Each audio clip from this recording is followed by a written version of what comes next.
အားလုံးပဲမင်္ဂလာပါ channel ကနေကြိုဆိုပါရစေဒီနေ့ပြောပြမယ့်အကြောင်းအရာက Naruto World က character တွေနဲ့ပတ်သက်ပြီးတော့လူသိနေတဲ့အကြောင်းအရာတချို့ကို sharing လုပ်ပေးပါမယ်ဗီဒီယိုလေးမစခင် channel လေးကိုလည်း like နဲ့ subscribe လုပ်ပေးဖို့တောင်းဆိုချင်ပါတယ်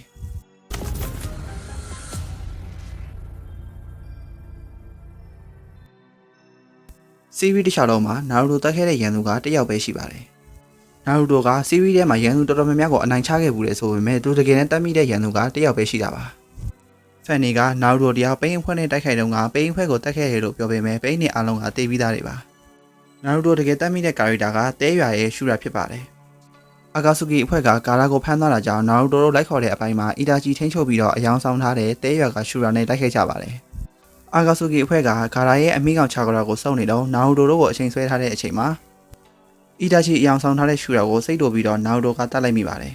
အဲ့ဒီအပိုင်းက show ထဲမှာ Naruto တတ်လိုက်မိတဲ့ character ဖြစ်ပါတယ်သုံးမိရဲ့ Jinchuriki ဖြစ်တဲ့ Ragura ကပြေးစုံတဲ့ Jinchuriki တရားမဟုတ်ပါဘူး Ragura က 3day ရဲ့ Jinchuriki ဖြစ်ပါတယ်သူ့ရဲ့အမိကောင်ကိုအပြေးအဝထိချုပ်နိုင်တယ်ဆိုပေမဲ့တခြား Jinchuriki တွေလိုမျိုးသူတို့ရဲ့အမိကောင်နဲ့ Jinchuriki ကြားမှာအချိတ်ဆက်မမိပါဘူးဘာလို့ဒီလိုပြောရလဲဆိုရင် Obito နဲ့ Kisame နဲ့တွေ့တဲ့အပိုင်းမှာ Ragura လည်းပါလာပါတယ် Obito က Ragura ကို Sharingan ရဲ့ Genjutsu နဲ့ထိချုပ်ခဲ့ပါတယ်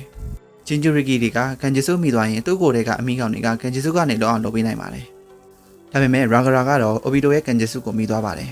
။အဲဒါကြောင့် Ragura ကသူ့ရဲ့အမိကောင်အစွမ်းကိုထိန်းချုပ်နိုင်တယ်ဆိုပေမဲ့ပြေးစုံတဲ့ Jinchuriki တယောက်တော့မဟုတ်ခဲ့ပါဘူး။နောက်တစ်ချက်က Chakra ထိန်းချုပ်ခြင်းဖြစ်ပါတယ်။ Naruto War ထဲမှာ Chakra ကိုထိန်းချုပ်ပြီးခြေထောက်မှာဆိုရင်ရေပေါ်လမ်းလျှောက်တာနဲ့အပင်ပေါ်ကပ်ပြီးတက်တာတွေကိုသုံးလို့ရပါတယ်။ဒါပေမဲ့ Chakra ကိုခြေထောက်မှာဆူလိုက်ရင်တခြားသုံးလို့ရတဲ့အရာတွေလည်းရှိပါတယ်။ Naruto ကင်းမှာတော့က Sasuke တယောက်ခြေထောက်မှာ Kurona ကိုကပ်ပြီးတော့ရန်သူကိုပြစ်လိုက်ပါတယ်ဒီဘိုင်းကိုသိချကြည့်ရင် Sasuke က Kurona ကိုကတ်လိုက်တာမဟုတ်ဘဲနဲ့ Chakra ကိုခြေထောက်မှာဆိုပြီးတော့အပင်ပေါ်တက်တဲ့နီလန်တိုင်း Kurona ကို Chakra နဲ့ကတ်လိုက်ပြီးပြစ်လိုက်တာပါ Fourth Grade Ninja War ကတကယ်တမ်းမှာ2ရက်ပဲကြာခဲ့ပါတယ် Naruto episode 257ကစပြီးတော့ Fourth Grade Ninja War ကြောင့်ပြခဲ့တာဖြစ်ပြီးတော့တကယ်တမ်း Naruto War ထဲမှာတော့ battle တစ်ခုလုံးက2ရက်ပဲကြာခဲ့တာပါ Naruto က Sage Mode ကိုတပတ်အတွင်းကျွမ်းကျင်သွားတာဖြစ်ပါတယ်Naruto က Sage Mode ကိုတပတ်အတွင်းလေ့ကျင့်ရင်းနဲ့ perfect ဖြစ်သွားတယ်ဆိုပေမဲ့ Jiraiya ကတော့ perfect Sage Mode ကိုမရခဲ့ပါဘူး Naruto တရား Sage Mode ကိုတပတ်အတွင်းတက်သွားရတဲ့အကြောင်းရင်းကလည်း Naruto ရဲ့ Shadow Clone တွေကြောင့်ပဲဖြစ်ပါတယ် Jiraiya ရဲ့နှာခေါင်းပေါ်ကအဖူလေးကမှဲပေါက်နေတာမဟုတ်ပါဘူးမန်ဂါထဲမှာတော့ Jiraiya ရဲ့နှာခေါင်းပေါ်ကအဖူက metal ရောင်ဖြစ်ပြီးတော့ legendary Sennin တယောက်အနေနဲ့အထားကျအောင်အပေါက်ဖောက်ထားတာပါChoji ကခွေးကိုစားဖို့တွေးဦးပါတယ်မန်ဂါထဲမှာ Ninja တွေရဲ့ first exam မှာ Choji နဲ့တခြား character တွေကိုလည်းပြခဲ့ပါတယ်ဒီဘိုင်းမှာ Choji က Kiba ရဲ့ခွေ Agamaru ကိုကြည့်ပြီးတော့ခွေအသားက hot sauce နဲ့စားလိုက်ရင်ကောင်းမယ်လို့တွေးပူပါတယ်။ Itachi နဲ့ Jiraiya ကတေးတဲ့ရက်တူပါတယ်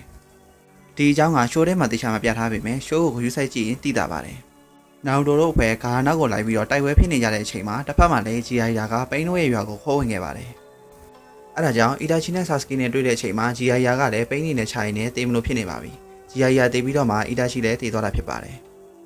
ဘာလို့လဲဆိုရင် Itachi တို့ရဲ့တိုက်ပွဲကို Sasuke ကကြည့်နေပြီးတော့ Jiraiya တေးပြီးခဏအကြာမှာပိန်းတို့စီကိုရောက်လာပြီးတော့ Uchiha နှစ်ယောက်ကြားရဲ့တိုက်ပွဲကမပြီးသေးဘူးလို့ပြောခဲ့ပါတယ်။အဲဒါကြောင့် Jiraiya နဲ့ Itachi တို့ကတရက်ထဲမှာတေးတာလည်းဖြစ်နိုင်ပါတယ်။ဒီဗီဒီယိုက Naruto နဲ့ပတ်သက်တဲ့သိသင့်တဲ့အချက်တွေကို part 1အနေနဲ့ဒီနေရာမှာရထားချင်ပါတယ်။နောက်ထပ် Naruto နဲ့ပတ်သက်တဲ့ဗီဒီယိုက Komi Kurama မရှိတော့တဲ့ Naruto ရဲ့ Sage Mode ကဘယ်လောက်ကျန်းနေ Sage Mode ကဘယ်လိုမျိုးအလုပ်လုပ်လဲဆိုတော့ပြောပြပေးမှာဖြစ်ပါတယ်။ဆက်လက်ဆောင်ကြည့်ပေးဖို့တောင်းဆိုချင်ပါတယ်။ だってばよ